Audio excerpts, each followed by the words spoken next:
বাংলাদেশের সিনেমা শুধু গল্প নয়, হিরোদের লুক, স্টাইল এবং প্রথম ইমপ্রেশন সবকিছুই একসঙ্গে তৈরি করেছে এক ইতিহাস। প্রথম সিনেমার লুকেই অনেক নায়ক হয়ে গেছে তারকা।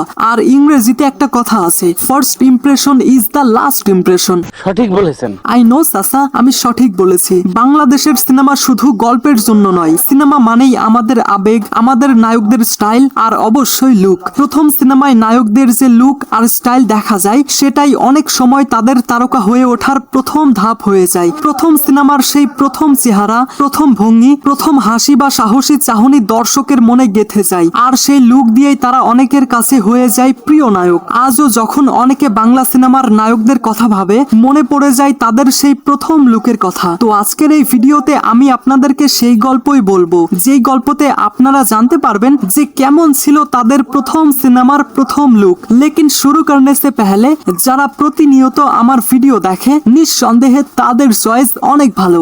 যতই তুমি তেল মারো তলায়, লাইক একটাও দেব না। আরে চাচা, এই একটা কথা কইলা, এই কথা তুমি কবের পারলা?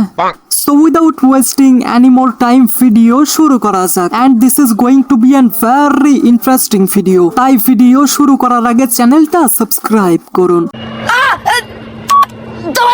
আরে বাহ, আপনাকে থ্যাংক ইউ। ওয়েল, প্রথমেই বলি হেনাকে খুঁজতে যাওয়া বাপ্পারাজের কথা। 1986 সালে মুক্তি পায় বাপ্পারাজের প্রথম সিনেমা চাপা ভাঙার বউ।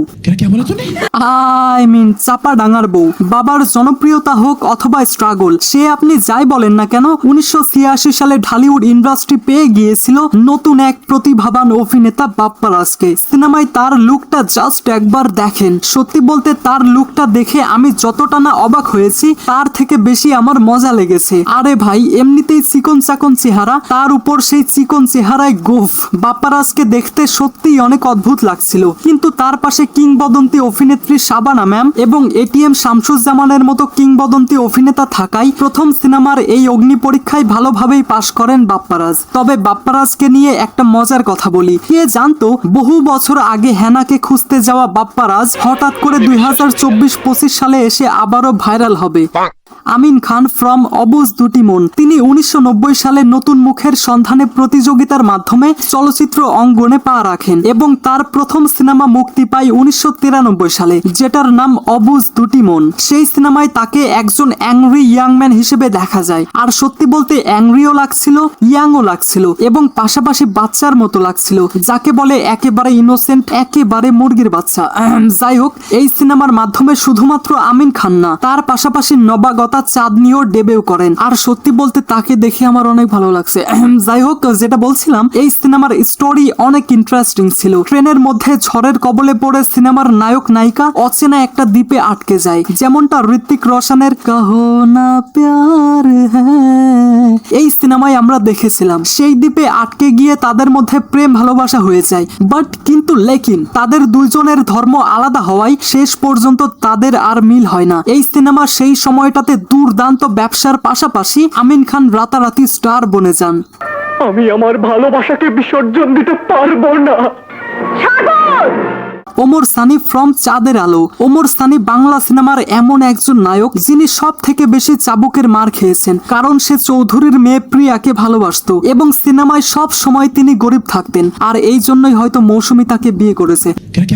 তো যাই হোক, যেটা বলছিলাম আর কি, 90 দশকে যেসব সুদর্শন নায়ক ছিল তার মধ্যে ওমর সানিও একজন। দেখতেই পাচ্ছেন তিনি তার প্রথম সিনেমায় কত সুদর্শন ছিলেন। তবে ওমর সানির কথা বলার ধরন কেন জানি আমার কাছে একটু ড্রামাটিক মনে হয়। তবে একটা কথা আছে, প্রত্যেকেরই আলাদা বা ডিফারেন্ট একটা স্টাইল থাকে, আর এটা হয়তো ওমর সানির স্টাইল। আর একটা ইন্টারেস্টিং ফ্যাক্ট হচ্ছে, 90 দশকে ওমর সানির হেয়ার স্টাইল তখনকার জেনারেশনের মধ্যে অনেক বেশি পপুলার ছিল এবং প্রথম সিনেমাতেই তিনি সবার নজর কাড়েন।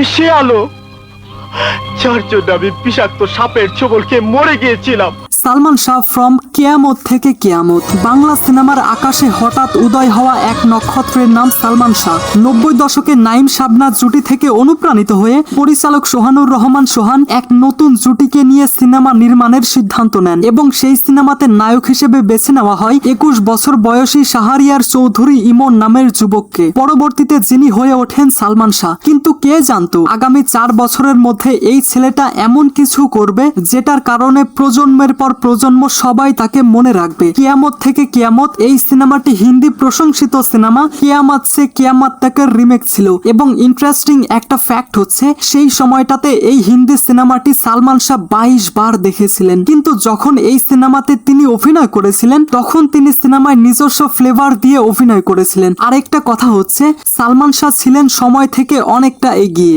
অর্থাৎ সালমান শাহর স্টাইল সময় থেকে অনেক বেশি আপডেট ছিল। সেই সময়টাতে সালমান শাহ যে রকম স্টাইল করতেন সেই সব স্টাইল আমরা এখন বলিউড সহ অনেক ইন্ডাস্ট্রির অভিনেতাদের মধ্যে দেখতে পাই, কিন্তু দুর্ভাগ্যবশত মাত্র 4 বছরের ফিল্মি ক্যারিয়ারের সমাপ্তি ঘটিয়ে পৃথিবীর মায়া ত্যাগ করেছেন স্বপ্নের নায়ক সালমান শাহ। যদিও আমি 90 দশকের না, কিন্তু আমি সালমান শাহর প্রত্যেকটা সিনেমা দেখেছি এবং সত্যি বলতে আই লাভ হিম। তাহলে ম্যাডাম ফটাফট এখানেই সংসারটা পেতে ফেলুন। শাকিব খান ফ্রম অনন্ত ভালোবাসা বর্তমানে বাংলা সিনেমার একমাত্র বঙ্গবাহাদুর মেগা স্টার শাকিব খান, যার সিনেমা মানেই বক্স অফিসে এক একটা বরবাদ, তাণ্ডব অথবা তুফানি ব্যাপার স্যাপার। কিন্তু এই ছেলেটাকে জাস্ট একবার দেখেন তো, চিনতে পারেন নাকি? জি হ্যাঁ, এটাই হচ্ছে আমাদের মেগা স্টার শাকিব খান। তিনি তার শুরুর সময়ে এই রকমই হ্যাংলা পাতলা ছিলেন, সেই কারণে প্রথম দিকে কেউ তাকে তেমন একটা পাত্তা দিত না। কেউ কখনোই ভাবেনি এই হ্যাংলা পাতলা ছেলেটা একসময় কমার্শিয়াল সিনেমার কিং হয়ে যাবে। তবে একে কেউ চিনুক বা না চিনুক, প্রয়াত নায়ক মান্না ঠিকই চিনেছিলেন। আমি কিছুদিন আগে শিবা শানুর একটা ইন্টারভিউতে এমনটা বলতে শুনেছিলাম যে শিবা শানু এবং মান্না একদিন এফডিসির একটা ফ্লোরে বসেছিলেন আর সেই ফ্লোরের পাশ দিয়েই যাচ্ছিলেন শাকিব খান। তখন মান্না শিবা শানুকে বলেছিল, ওই যে দেখো last superstar of Bangla industry. মান্নার আমি পিএ কাজল সাহেব একটি ছবিতে শুটিং করার সময় সাকিব খান এফডিসি ঢুকছিলেন করিতলার ওখান দিয়ে, তখন উনি বললেন যে last superstar of Bangladesh film industry. সেই সময়টাতে প্রয়াত নায়ক মান্না তাকে ঠিকই চিনেছিলেন এবং সময়ের পরিসাজে বর্তমানে শাকিব খানের হেটার্সরাও শাকিব খানের পোটেনশিয়াল সম্পর্কে ধারণা পেয়ে গেছে। আর যেহেতু সেই সময়টাতে শাকিব খানের বয়স অনেক কম ছিল, যেই কারণে তার কণ্ঠস্বর অনেক পাতলা ছিল, যেমনটা বর্তমানে আমার। হে দুজাহানের মালিক, ম্যালেরিয়া জ্বর, টাইফয়েড জ্বর, কালা জ্বর, সব জ্বর একত্রে দাও আমাকে। আর কিছু? অবশ্যই চাচা, হি হিসে কন। এবার মেনশন করব আমার 10 জন স্পেশাল সাবস্ক্রাইবারদের নাম। হ্যালো নূপুর, মাই বেস্ট বান্ধবী। হ্যালো হ্যালো বান্ধবীর ছোট বোন Tania. Hello hello hello hello hello Aryan. Hello hello Sagar. Hello hello Sajil. আরে হ্যালো হ্যালো বাপ্পি। হ্যাঁ বল। Hello Ramizul. Hello hello bad boy. আরে সে এমনটাই লিখেছে। Hello Ahmed Atik. Hello hello Rohan. Hello hello Arafat Hossain. হ্যাঁ বল। আচ্ছা, 10 জনের নাম বলা শেষ, আমি আরো একজনের নাম বলবো। Hello Mustakin from India. তো গাইস, আপনি কি এই সব নায়কদের প্রথম সিনেমার প্রথম লুক আগেই দেখেছিলেন নাকি আমার মাধ্যমেই দেখলেন? আপনাদের মতামত অবশ্যই কমেন্টে জানিয়ে যাবেন।